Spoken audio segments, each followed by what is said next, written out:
শুধুমাত্র একটা বেরেল দিয়ে দীর্ঘস্থায়ী ছাগলের খাবারের পাতা যেভাবে তৈরি করলাম আপনাদের আজকে দেখাবো। এই যে দেখেন এই পাশে একটা বেরেলের খণ্ড, আর এই যে আমার হাতে এই পাশে একটা দেখতে পাচ্ছেন, এই কিন্তু আরেকটা খণ্ড, মোট দুটো খণ্ড।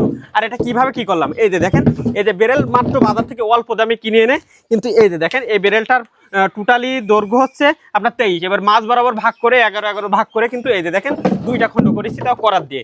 এবার দেখেন দুইটা ফ্রেম বানাইছি একেবারে অল্প খরচে, শুধুমাত্র কাঠ দিয়ে। কেমন খরচ হবে দুইটা না? 1100 টাকা খরচ হবে মাত্র। 1100?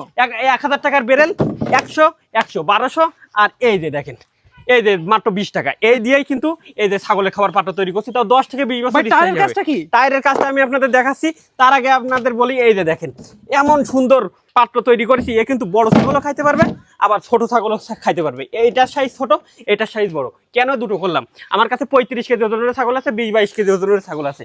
বড় ছাগলগুলো যারা খাবে তাদের পায়ের দৈর্ঘ্য হবে আপনার কত 24 থেকে 26, আর যারা আছে ছোট ছাগল সেগুলো কিন্তু 20 থেকে 22 হলে হয়ে যাবে। তাহলে কি হবে, ওরা কিন্তু এর ভিতরে পা দিয়ে আর খাইতে পারবে না, ঠিক আছে, অনায়াসে স্বাচ্ছন্দ্য ভাবে এর ভিতরে খাইতে পারবে। এই যে দেখেন এবার এর ভিতরে সুন্দর করে এভাবে 4 থেকে 8টা মানে বাটাম দিয়ে কিন্তু সুন্দর করে তৈরি করে এর ভিতরে যেই আমি দিয়ে দেবো, এই যে দেখেন একেবারে কিন্তু সেট হয়ে যাবে। ভাই এটা আনুমানিক কতদিন টিকবে? এই আনুমানিক 10 থেকে 20 বছরে নষ্টই হবে না। 10-20 কারণ কি আপনার এই যে কাঠ তো নষ্ট হওয়ার ভয় থাকে, আর এই বেরেল তো 100-200 বছরেও নষ্ট হয় না। আর